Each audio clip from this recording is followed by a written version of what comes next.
j'étais sous pression en Belgique avec le travail, l'ambiance, etc. Après 3 jours, je me suis dit que je voulais rester en Thaïlande tellement j'ai senti l'ambiance, quoi. Ça m'a tout de suite vraiment très fort impacté et à me dire je veux plus rentrer en Belgique, quoi. Puis j'ai même vu des vidéos de gars qui disaient ouais, moi quand je retourne je pleure, et donc je suis parti sur un visa étudiant. Donc je me suis inscrit à une école pour pouvoir apprendre le thaïlandais.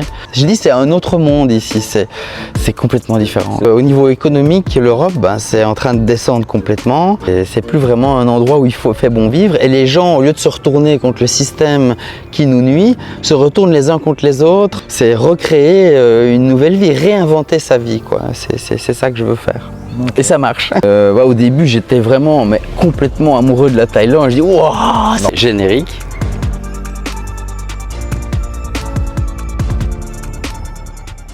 Alors salut Eric, comment tu vas? Ça va bien, ça va bien. Frais, hein, c'est le début de l'hiver, il paraît, en Thaïlande. La petite parenthèse habituelle, les amis, n'oubliez pas de vous abonner, de liker la vidéo et de laisser un commentaire, c'est important pour le référencement. Alors dis-moi Eric, t'es en Thaïlande depuis combien de temps? Maintenant ça fait 10 mois, hein, depuis janvier. Je suis venu en touriste, j'étais sous pression en Belgique avec le travail, l'ambiance, etc.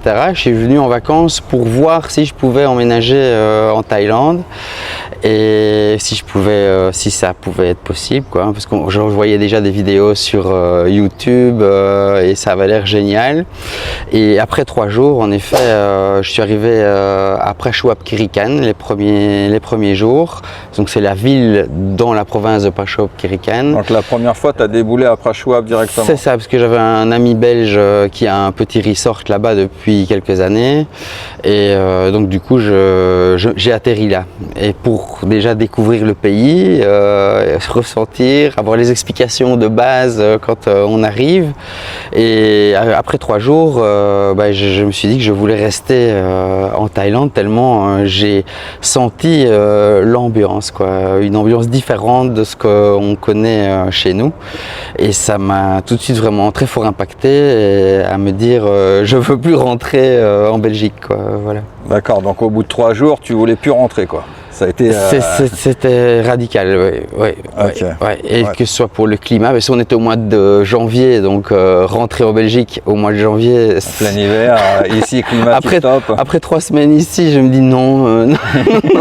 C'est peut-être pas la bonne idée. C'était compliqué. Et puis j'ai même vu des vidéos de gars qui disaient ouais, moi quand je retourne je pleure. Oui, c'est très connu ça, en fait, la dépression post-Thaïlande, c'est un phénomène qui est, très courant et qui peu de personnes peuvent comprendre. Les personnes qui sont jamais venues en Thaïlande ne peuvent pas comprendre. On peut comprendre uniquement quand on est déjà venu en Thaïlande. Ouais. Et en fait, on se rend compte de la différence de vie, de qualité de vie. Dès qu'on rentre en Europe, c'est horrible, quoi. Tout à fait, tout à fait. C'est horrible. C'est ce que je ne voulais pas revivre.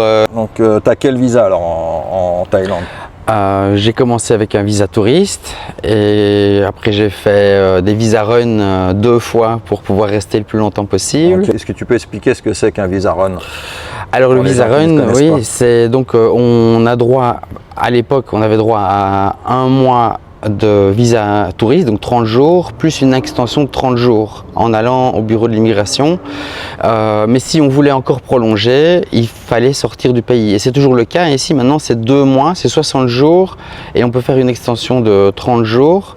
Donc, ça fait 3 mois. Et si on veut aller encore 3 mois de plus, alors il faut sortir du pays, faire un visa run, donc aller au Myanmar. Ouais, sortir du territoire il y a des excursions toutes prévues. Et d'ici de Hua Hin, avec le trajet et aller-retour, plus le bateau et le cachet, ça faisait 8-9 000 bahts, quoi. D'accord, voilà. Donc si je comprends bien, toi tu es passé par une petite agence qui propose ce genre de service et ils t'ont fait un pack tout inclus, trajet, sortie de territoire, bateau, etc. Via le Myanmar, via Rayong, c'est ça? C'est ça, Ranong. Ouais, je confonds toujours Ranong et Rayong. Oui, non, ouais. Mais c'était même pas une agence, c'était simplement un taximan qui connaît un gars qui fait le bateau. D'accord. Voilà. Donc après avoir fait 2 visa runs, je ne pouvais plus en faire. Et j'avais décidé vraiment, je confirmais le fait de vouloir rester en Thaïlande. Et donc je suis parti sur un visa étudiant. Donc je me suis inscrit à une école pour pouvoir apprendre le thaïlandais et alors pouvoir rester 1 an ou 2 avec ce visa-là. Qui t'a coûté combien le visa étudiant du coup? Qu'est-ce que je dis? Pardon. Ça me paraissait pas bon. Excuse-moi. 27 000 bahts. Ah, 27 000 bahts, ok, ouais, d'accord. Et c'est combien d'heures par semaine alors? Et c'est très facile, c'est 2 fois 2 heures par semaine. Donc 4 heures par semaine. Voilà. Le plus difficile, c'est d'étudier. Ouais, et de retenir le vocabulaire et jusqu'aux examens qu'on a après 5 semaines et chez chaque fois le rush pour arriver à joindre les 2 bouts.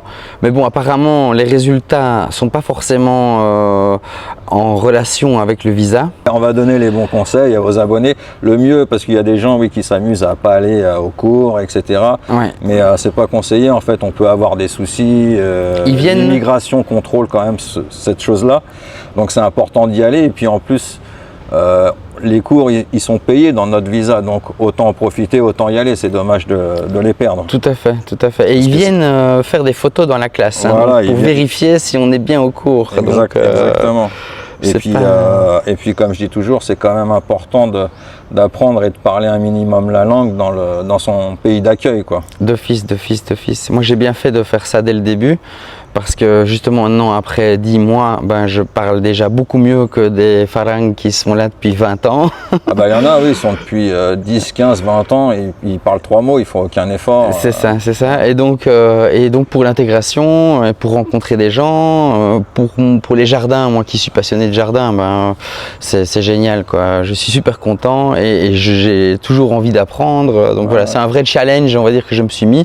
Parce que c'est vrai qu'à mon âge, aussi, on se dit au départ, c'est vraiment difficile de retenir les mots et donc je me suis dit c'est l'occasion de se redynamiser parce que j'étais dans le but de faire une nouvelle vie, donc réapprendre finalement des nouvelles choses et ça fait du bien, on se retrouve sur les bancs de l'école, on se retrouve tout jeune. Alors qu'est-ce que tu fais en Thaïlande? Est-ce que tu as des projets en Thaïlande? Est-ce que tu peux nous expliquer un peu tout ça? Pour le moment, j'ai pas encore de projets qui se sont dessinés, donc ce que j'ai eu envie de faire, c'est découvrir ça avec un peu mes passions.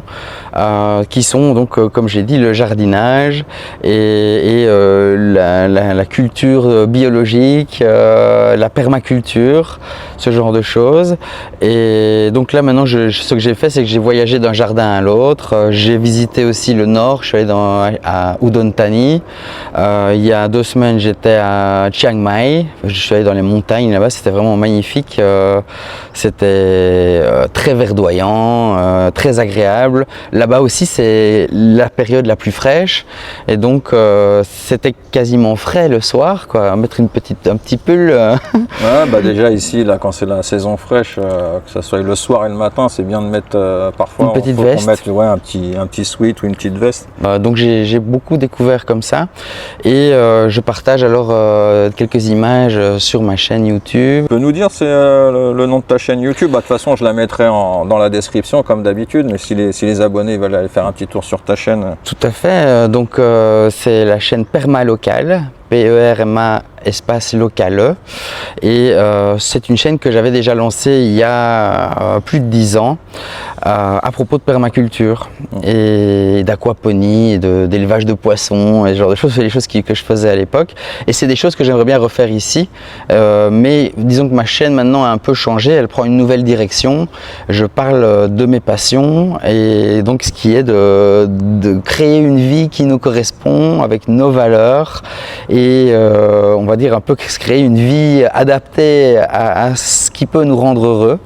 Et donc c'est de ça que maintenant que je parle principalement aussi sur la chaîne, simplement pour accompagner les gens qui vivent la même chose que ce que moi j'ai vécu, c'est-à-dire rester en Belgique ou dans les pays occidentaux beaucoup trop longtemps sans aller voir ailleurs finalement, parce que j'étais engagé dans la famille, dans les projets, dans le boulot et finalement j'étais la tête dans le guidon et je partais même plus en vacances d'ailleurs, ça m'a vraiment bien fait de faire une coupure, de venir voir, et j'ai été directement convaincu, quoi. Et donc maintenant, ce que j'ai envie de faire, c'est d'accompagner les gens à faire le pas, et pour simplement améliorer leur vie, parce que souvent on reste dans des situations comme ça qui ne nous conviennent pas, et si on fait rien, on peut vite tomber malade ou avoir des problèmes de dépression, plus avoir goût à la vie, alors que peut-être que quelques pas plus loin sur Terre, il y a moyen de vivre complètement différemment, quoi. Et c'est ça que j'ai trouvé ici, c'est une ambiance, je dis c'est un autre monde ici, c'est complètement différent. C'est vrai, c'est très vrai ce que tu dis. Si on se sent mal dans notre pays ou quelque part, faut pas hésiter à essayer d'aller voir ailleurs et de découvrir autre chose, quoi, de pas se renfermer sur soi-même et de tomber dans la déprime. Oui, parce que ce qui avait aussi, ce qui m'impactait beaucoup depuis toujours, je suis quelqu'un de très ouvert et j'aime bien être authentique et j'aime bien aussi qu'on crée de la coopération sociale entre les gens, et tout ça me manquait, et aussi le fait que tout le monde se juge un peu les uns les autres, tout le monde se compare les uns les autres. Il y a eu toute une crise là actuellement qui est on va dire organisée un peu pour détruire l'Europe. Enfin, moi c'est mon avis en tout cas, c'est que l'Europe, on veut plus des gens qui gagnent 3 fois plus qu'ailleurs, qui râlent dès qu'on réduit un peu leurs avantages. Donc au niveau économique, l'Europe, c'est en train de descendre complètement. C'est plus vraiment un endroit où il fait bon vivre, et les gens, au lieu de se retourner contre le système qui nous nuit, se retournent les uns contre les autres. Tout le monde tire la couverture sur soi, c'est chacun pour soi, chacun chez soi, et c'est insupportable, franchement. Ça crée une sorte d'ambiance invivable, c'est une pression permanente. Un climat anxiogène. Voilà.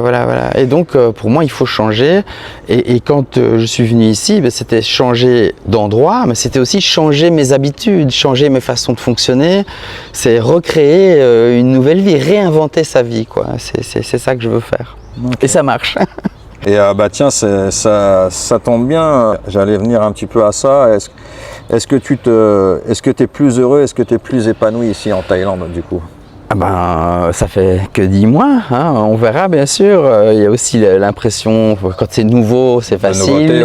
Nouveauté, au début, j'étais vraiment complètement amoureux de la Thaïlande. Je dis, wow, c'est le paradis. L'euphorie, l'euphorie vraiment.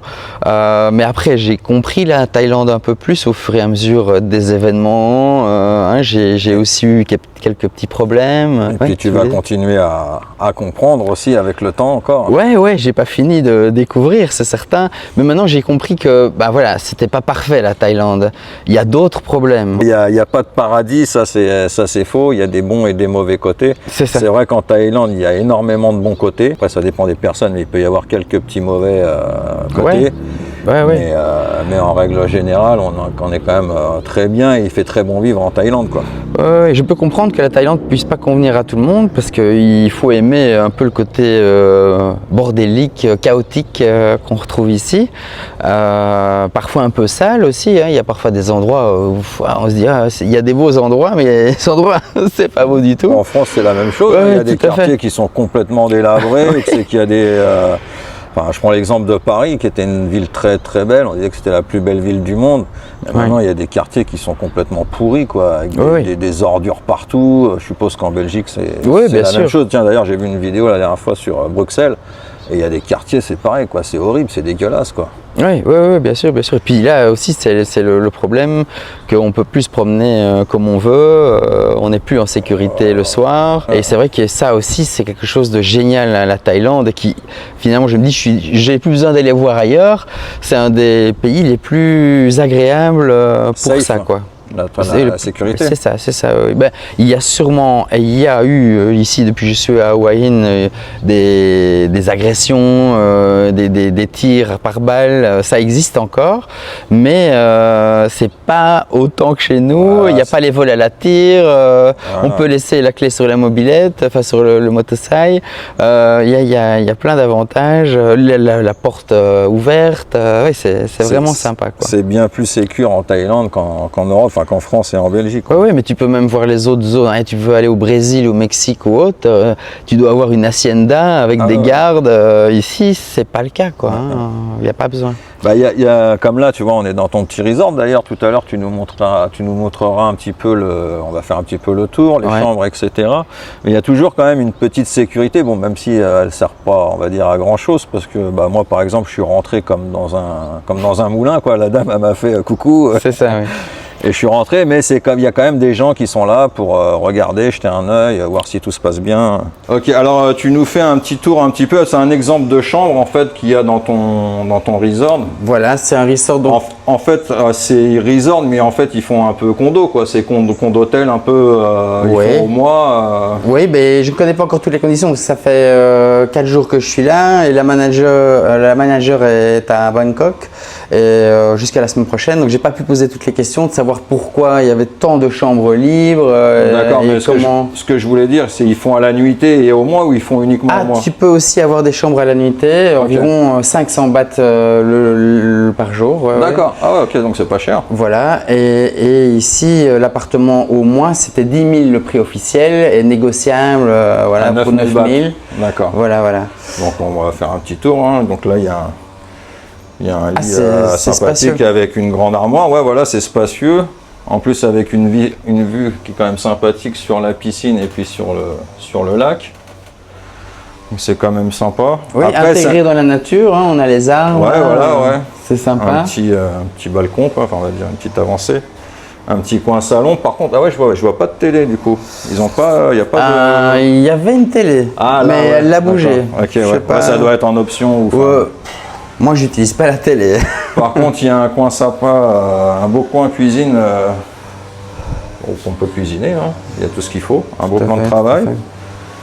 Et puis une salle de bain, voilà, plutôt sympathique, assez spacieuse aussi. Avec une douche. Donc après, c'est un peu vieillot, on va dire. C'est pas de toute première jeunesse, mais c'est quand même sympa. Le cadre est très agréable. Voilà, moi c'est ce qui m'a convaincu, c'est le cadre, c'est de pouvoir se promener dans un endroit où il n'y a pas 10 000 chiens quand tu marches là, parce que c'est un peu aussi une des complications en Thaïlande, c'est pouvoir se promener en Thaïlande. Tu as tout le temps 20 ou 30 chiens qui te courent après, qui t'aboient dessus. Ouais, ça peut être un problème dans les hometowns, dans les maisons de ville, où il y a pas mal de chiens qui traînent. En fait, chaque chien a sa rue. Ouais, mais c'est partout. Hein. Il y a des gangs de chiens, en fait. Enfin, on va pas exagérer, mais il y a des meutes parfois, hein, des petites meutes de chiens. Et puis bon après. En général, ça se passe bien, mais c'est vrai que des fois, il y en a qui sont un peu énervés et ils gardent un peu leur territoire. Donc, Mais ici, j'ai pas de chien, j'ai la nature, le calme, sauf la machine là pour le moment. Mais c'est ça qui m'a convaincu de rester ici. Ouais.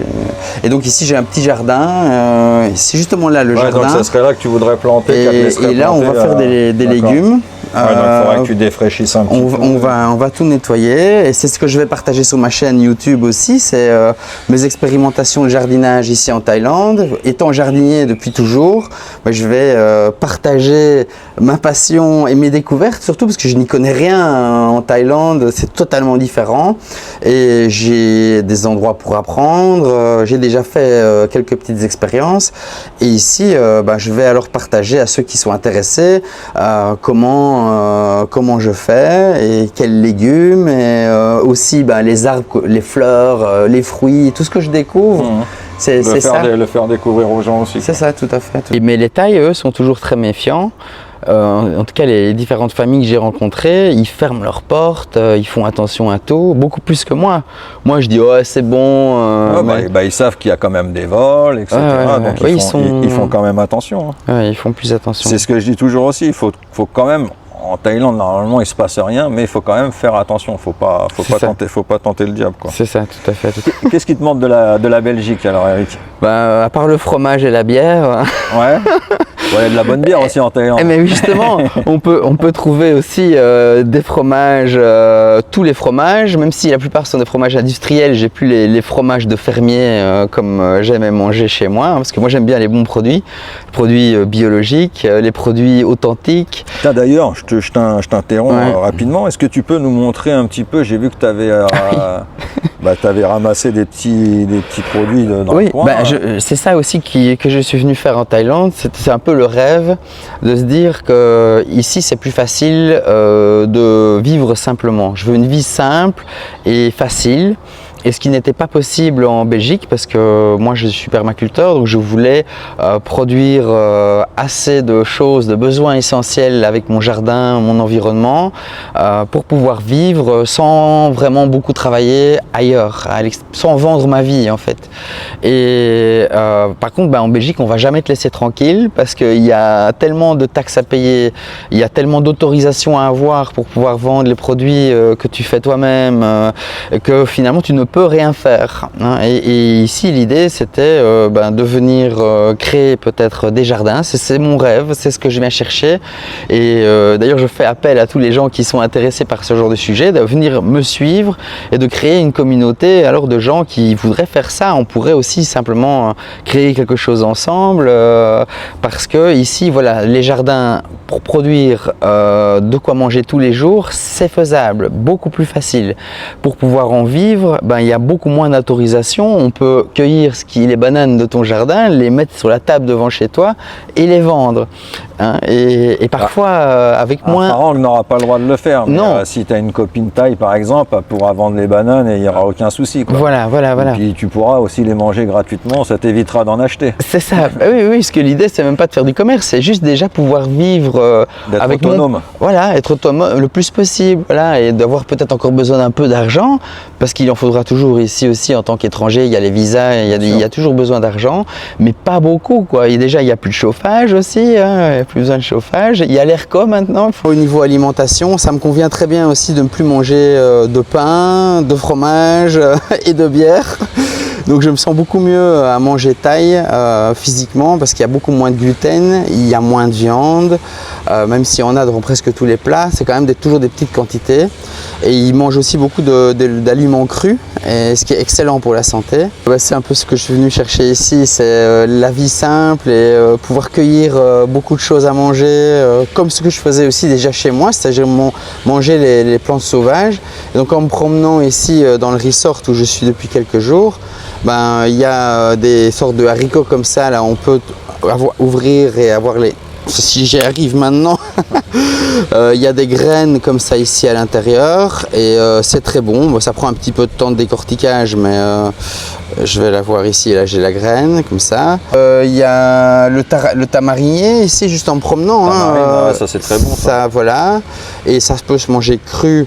Mais c'est un peu comme c'est piao, on appelle ça en thaï. Piao, amer. C'est amer comme la mangue, pas mûr. C'est pas ce que je préfère le plus, mais ceci cuisiné au four, c'est super sucré, c'est délicieux. Il y avait un figuier de Barbarie, donc ici, je vais me déguster la figue tout à l'heure. Ah oui, ça c'est les feuilles de tamarin. Donc il y a les jeunes pousses, là elles sont un petit peu moins jeunes après 2 heures, mais ça se mange aussi. Et donc il y a plein de plantes comme ça où on peut manger les pousses et mettre dans la salade. Et que les plantes sauvages, souvent, c'est biologique, il n'y a pas eu de produits dessus. Et il y a plein de minéraux, de vitamines. J'allais dire, très bon pour la santé, quoi. C'est ça permet d'améliorer son bol alimentaire. Et c'est tout ce genre de choses que j'aime bien, moi, découvrir et que je partage sur ma chaîne YouTube, alors aussi. Parce que je découvre, en même temps j'apprends et en même temps je partage. Et il y a aussi encore ce fruit là qui vient d'un palmier, on ne le voit pas ici, mais c'est un fruit ici qui se suce comme ça. C'est pas extraordinaire, mais voilà, moi j'aime bien aussi l'anecdote et de pouvoir voir tout ça. Des choses nouvelles. Est-ce que tu as eu des difficultés d'adaptation en Thaïlande? Au tout début, j'étais vraiment perdu. Franchement, par rapport à quoi? Les 3 premières semaines, ne fût-ce que pour pouvoir communiquer, quoi. Tu te sens vraiment con. T'avais pas un anglais Ah si, j'avais l'anglais, mais moi j'étais à Prachowap-Kelikan, j'étais pas à Hua Hin. Ah oui, là-bas, ouais. Donc j'étais dans la ville de Prachowap-Kelikan, il n'y a pas d'anglais. Et les Thaïs là-bas ne comprennent pas l'anglais, ils comprennent même pas. Et donc j'avais des difficultés, en effet, et je me trouvais vraiment trop con à pas savoir parler. C'était très frustrant, en fait. Et c'est ça qui m'a motivé à directement aller m'inscrire à l'école dès que j'ai pu, parce que sans le thaïlandais, c'est difficile. Et puis tu te fais aussi beaucoup plus vite arnaquer. Hein, Ah bah dès qu'ils voient que tu parles un petit peu thaï, ils se disent bon, celui-là il connaît, je vais peut-être un peu moins essayer de lui mettre, quoi. C'est ça, c'est ça. Quels sont pour toi les avantages et les défis en Thaïlande? Le gros avantage pour moi, c'est le climat, parce que venant de Belgique où il fait tout le temps froid et humide, même en été c'est pas très chaud, quoi. Et là le climat, c'est quelque chose dont je rêvais depuis des années. Donc ça, c'est pour moi le plus gros avantage. Et puis alors après, un autre avantage, c'est aussi le coût de la vie, hein. Donc ici, moi avec 800 €, je m'en sors très bien, tout en allant encore commander des petits plats, aller au restaurant, prendre le taxi, hein, le Grab, on prend des taxis pour 2 €. Finalement, on vit comme un prince avec très peu. Donc ça, c'est vraiment bien. Et les choses un peu plus complexes. Je vais revenir avec la langue, parce que même apprendre la langue, c'est tout un défi. Il va me falloir des années. Parce que c'est bien après de connaître le vocabulaire, mais après il faut arriver à comprendre ce que les Thaïlandais racontent, parce que c'est aussi ça qu'il faut arriver à s'y retrouver, comprendre la mentalité des Thaïlandais aussi. Voilà. Et puis le grand défi, ce serait de pouvoir gagner ma vie à partir de ce pays-ci, pouvoir rester, quoi. Comment est-ce que tu décrirais la qualité de vie en termes de logement, transport, coût de la vie? Ça dépend des endroits, mais logement, c'est beaucoup moins cher. Coût de la vie, j'en ai déjà parlé, voilà, je dis avec 800 € tout compris, j'ai le logement, mes frais pour l'immigration et mes déplacements, mes sorties, donc etc. Toi, tu as un budget de 800 € par mois, tu vis très bien avec 800 € par mois. Oui, voilà, le reste c'est pour mes projets, les choses que j'achète, ouais, c'est ça, avec 800 on s'en sort bien.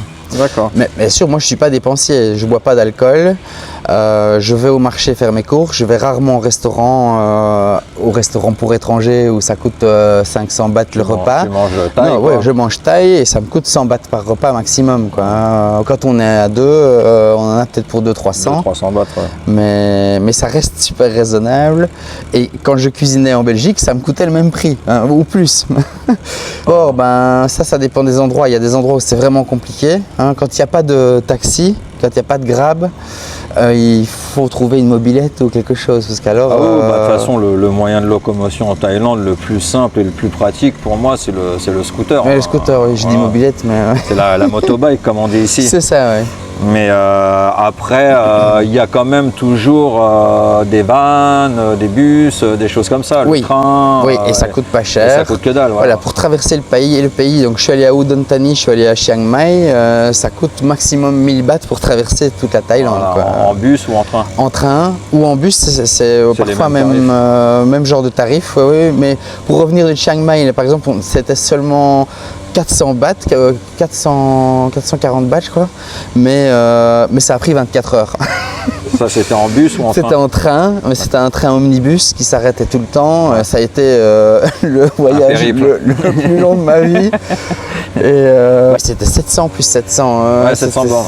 C'est beaucoup. Et quels sont tes lieux préférés en Thaïlande et pourquoi? Je ne sais pas encore, parce que j'ai pas encore tout vu. De ce que tu as vu? De ce que j'ai vu, j'adore Hua Hin parce que c'est très tempéré à tous les niveaux, que ce soit au niveau des touristes parce qu'il n'y a pas trop de tourisme, au niveau des prix, c'est pas un endroit comme Phuket ou Pattaya que j'ai pas vu d'ailleurs, ça m'intéresse pas, où là les prix apparemment c'est plus difficile, les arnaques sont plus nombreuses aussi. Il y a aussi le climat ici, il y a toujours de l'air quand c'est la saison chaude, il y a moins de pluie quand c'est la saison des pluies. Donc voilà, moi je suis bien à Hua Hin et mon école est ici, donc je vais rester ici 1 an ou 2. Mais quand je voyage, le nord, je suis allé donc dans les montagnes de Chiang Mai et là c'était vraiment magnifique. Moi qui aime la nature, il y a des paysages extraordinaires. C'est peut-être là où j'aimerais me poser, on verra bien. Et j'ai aussi un endroit pour me poser dans le Phetchabun. Et là c'est la grande nature aussi, c'est entouré de montagnes et j'adore ça. Ils font même des fraises là-bas. Donc les fraises en Thaïlande. Le climat s'y prête. Oui, tout à fait, tout à fait. Et donc voilà, il y a beaucoup d'endroits qui sont très beaux et qui se valent, franchement. Quelles erreurs tu as fait au début de ton expatriation? On fait tous des erreurs au début. Oui, tu as dû tomber dans 2-3 petits pièges, je pense. Enfin, des pièges entre parenthèses. Tout à fait. Ma première copine thaï, elle a été pas très honnête. Donc au début, tout était parfait. Elle était vraiment aux petits soins, une relation impeccable. Mais soudainement, quand je suis revenu de Belgique après avoir terminé mes affaires, je suis retourné quand même un mois pour clôturer la Belgique et ne plus jamais y revenir. Okay. Enfin, en tout cas, pas pour le moment. Et quand je suis revenu, elle avait totalement changé et on avait un projet de restaurant et j'avais investi et elle m'a fait aussi le coup de son fils qui était malade à l'hôpital. J'ai payé pour une opération qui n'a pas existé. D'accord. Et de te soutirer un petit peu d'argent. Voilà, donc j'ai quand même perdu, ça m'a fait mal, J'ai été choqué vraiment. Mais apparemment ça arrive à tout le monde et tout le monde perd un peu des plumes. T'es pas le premier, hein, ça. Voilà, c'est ce que j'ai compris et qui m'a permis de relativiser et de me pardonner aussi mon innocence.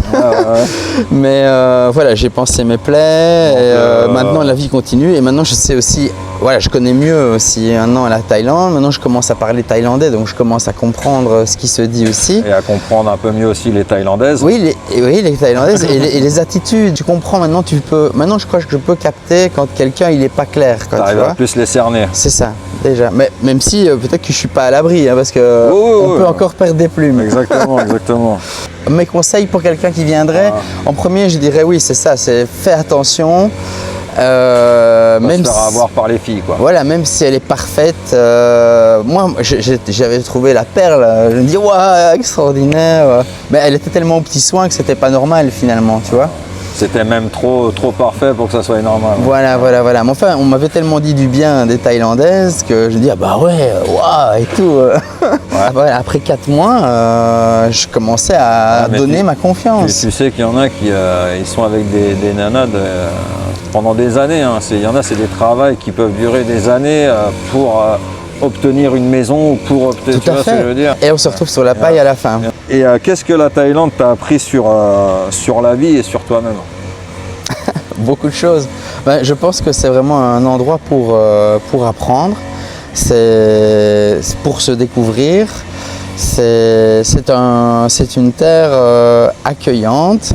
Moi quand je suis arrivé ici, j'étais, on va dire, presque en burn-out. J'avais vraiment besoin de me reposer et de me retrouver et ça l'a fait. Et puis alors après, en effet, dans toute l'évolution que j'ai suivie là pendant ces 10 mois, j'ai beaucoup appris sur moi-même, sur ma capacité de renouveler ma vie, de réinventer ma vie. Parce que alors moi, mon but maintenant, c'est d'arriver à créer la journée idéale. Et puis alors après, de faire une journée idéale après l'autre et de toujours améliorer un peu plus, quoi. On peut se faire son petit horaire, son petit arrangement parfait et c'est ce que j'ai envie de faire ici. Ta petite routine parfaite. Ma petite routine parfaite, voilà. Ok. Eh bien écoute, merci beaucoup à toi Eric, merci pour ta participation. Si vous souhaitez participer à une prochaine vidéo comme Eric, n'hésitez pas à me contacter par email ou sur Instagram, vous trouverez tout ça en description de vidéo. Je vous mets également les liens d'Eric pour sa chaîne YouTube et puis pour les contacts qu'il nous donnera en description de vidéo. N'hésitez pas à aller jeter un petit coup d'œil. Et puis je vous dis à très bientôt pour une prochaine vidéo les amis. Allez, ciao, bye bye. Au revoir.